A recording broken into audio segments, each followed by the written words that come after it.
Hello and welcome to the Upland Daily Show, the show for buying and selling deals on Upland. I'm your host, Earthshaker. Today, a special episode. It's been a week since I started the Daily Upland Show. And you know what's crazy? There's only been one day this week where I felt like there wasn't material to cover in Upland. This place is moving crazy. Before you know it, people will be making money left and right up here in Upland. So for today's show, real quick, I want to thank all you guys, all my viewers and new subscribers. Y'all give me the motivation to continue on putting together great content for you guys. So excited to have you here. Thanks, and smash that like and subscribe button if you find this stuff useful. I appreciate you again. Now, welcome back, and we are going to talk about some market numbers that might be a start of something big in the appreciation world here. We will see, have to follow it. Oakland numbers getting a little bit hotter than Brooklyn. Some people might be FOMO in there. And finally, some Oakland news. And don't forget, last property minted in Manhattan. Huge news there. We all know Manhattan's going to blow up, just a matter of when. And it is well on its way. So today, the team came out with an update on the Oakland release. They said that they're going to be doing a stress test and trying to figure out, if their fixes have worked yet. Had a couple maintenance periods. They're going to be offering 15 collection properties for Uplanders who show up and try to grab a property. They're asking everybody to show up. Of course, you won't get the same demand as the whole release, but I think we'll get a pretty good turnout. Time will tell. It'll be 8 a.m. Pacific tomorrow on Thursday, the 22nd, or 11 a.m. for your Eastern folks. And they're going to throw in some extra pinatas, so some chance to get some UpX there. Find the pinatas, click the button really quick, and you should get some extra UpX. And just a real quick tip, like I would not try it on the trackpad. I've tried it on the trackpad before and done a really poor job. The mouse works a lot better for me personally. If you're good with the trackpad, go for it, but not very good for me as far as like getting some good number of clicks in the time there. Property development was originally planned. This is another announcement. Originally planned for end of April. But Upland announced that they will be releasing it instead later and focusing on capita, or however you call that. I can never pronounce that.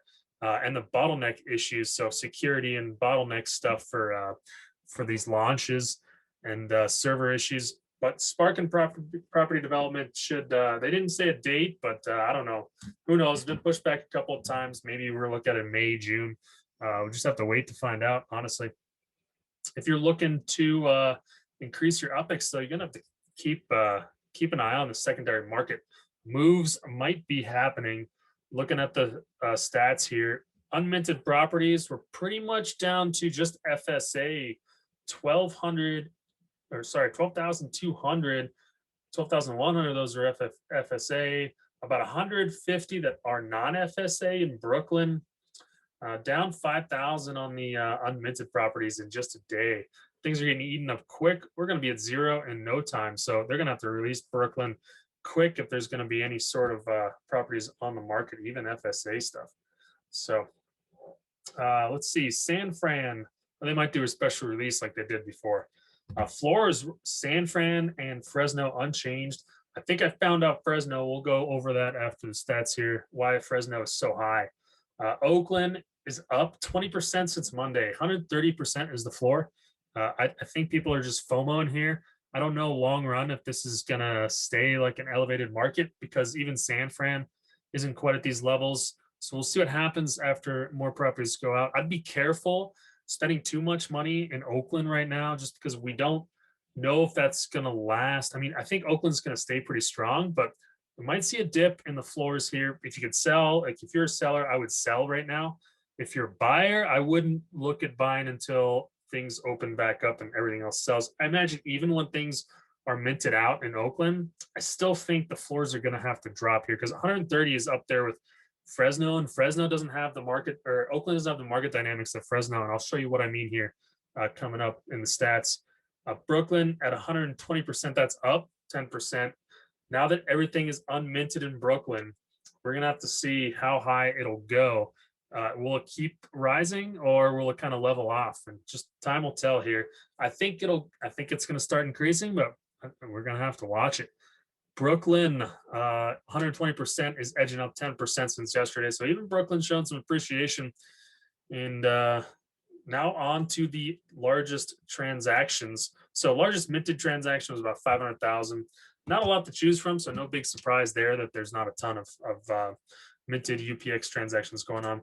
Largest secondary UPX transaction, though, the largest ever, was yesterday. $8 million for Terminal 2 in Queens.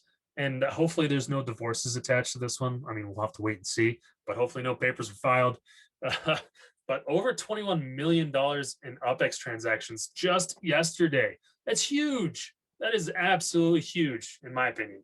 But yeah, that's that's 21 million over 1 million UPX. So that's part of Brooklyn, I think, getting minted out. But still, that is massive. A lot of money being spent there on just UPX transactions.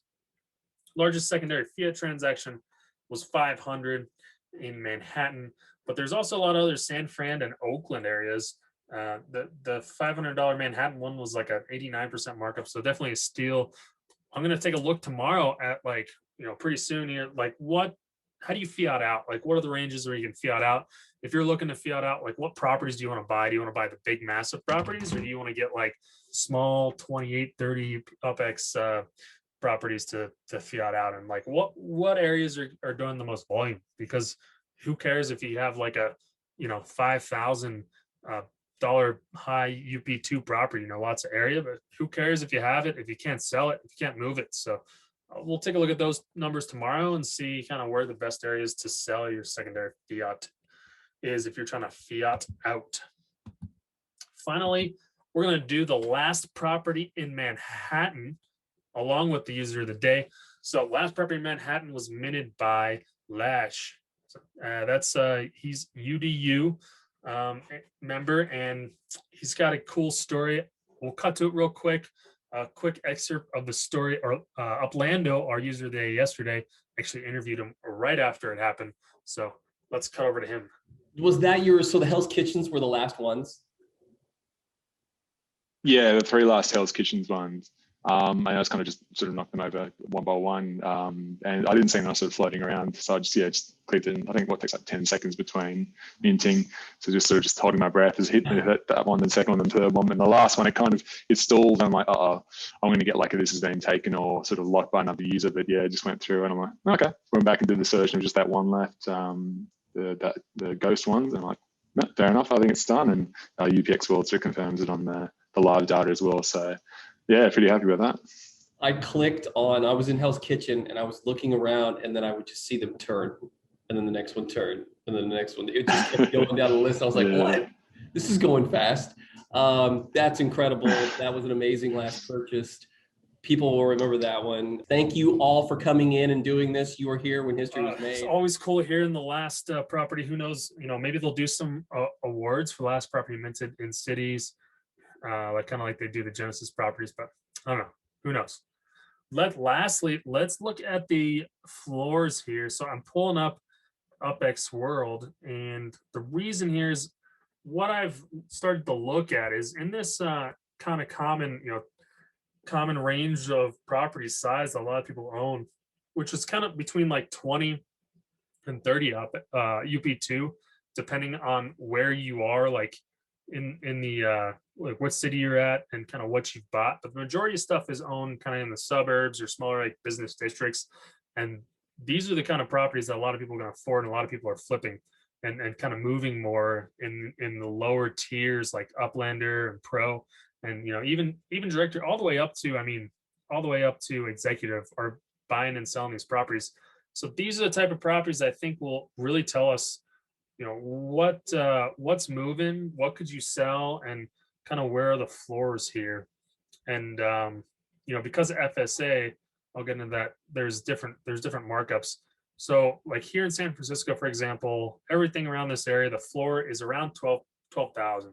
So basically, if you're selling for anything for under like 12,000 in San Francisco, and it's going to be neighborhood specific, but like if you're selling for under 12,000 anywhere in San Francisco, you can sell, right? So if you want to cash out, say you bought a couple properties that are around this this size, and you've got, you minted them, right? You could go and flip those for over double. These are all marked up around like over 150%. Yeah, usually like 200-300% depending on what neighborhood you're in. So this is great information to have, something I'm going to be starting to track just to understand appreciation better, because this is what matters. Like, who cares about the large properties that are like 4,000 UP2? We're not going to be flipping, buying and selling those, most people. I'm not. So we'll keep an eye on these floors here. Manhattan floors. So our Manhattan floors here are same size here. There's not as many properties. There's only like 500 here in Manhattan, but still significant number of them. A lot of the Harlem's, Yorkville, East Harlem, Hell's Kitchen area, and their floors are around 30,000. So if you got something that you bought under 30,000, you can definitely sell it, I think, here in most of Manhattan, as long as they're not, like 1 UP2 or like 10 UP2. I'm sure you can get rid of it here for a pretty good price. Let's see. We've got Fresno here moving up. So this is how I kind of realize what's happening in Fresno. Fresno, I think, had a lot of first FSA properties that were really low. I mean, look at these mid prices, 500 for these, 28, 27. If you go back to Manhattan and San Francisco, much higher, right? Like not even close. So that's why the Fresno markup numbers look so high. It's not because they actually are. It's just like, look at the UPX in this 27 to 28 range is a lot lower than San Francisco and Manhattan, as we would expect, but the markups are huge because the min prices were basically zero. So if you've got anything, below like 9,000 in this mid range, I would say probably even 23 to 28. Let's run that real quick. Let's run 23 to 28 and see kind of how much we fall off here in Fresno. 5,000. So we're going down quite a bit to these 20s, to these mid 20s. But even still, like, these were all 500. Appreciation is significant. I mean, that's like 10 times. Yeah, that's 10 times mint price. So appreciation pretty nice in Fresno, at least at those lower minted dollar properties. And let's round out real quick. If I could figure out these tabs here. Round out real quick for Brooklyn. Where we at 5,000 on a floor here on those upper mid range, 28 to 27. And if you want to sell in Oakland, I think so. Look at these numbers in Oakland. I mean, like, the markups are huge. We're above 300% easy on most of these. And I don't think this is going to last. I mean, I could totally be wrong, but basically, if you've got anything in that mid-range UpX area, below 9,000, you're going to sell pretty quick, it looks like. But we'll have to see if these numbers hold on markups. Will be interesting to watch. And other than that, man, guys, like, enjoy your appreciation. If you want to sell some stuff, now you know where you need to be at. And before the Oakland launch, I think we got a couple days here. Good luck tomorrow. Hope that you guys get some of those 15 collection properties. And thanks for watching. We'll see you tomorrow, guys. Take care. Upland Real Estate Digest is an entertainment service. All views are for entertainment purposes only and not to be construed as financial advice. Upland Real Estate Digest is not affiliated with Upland.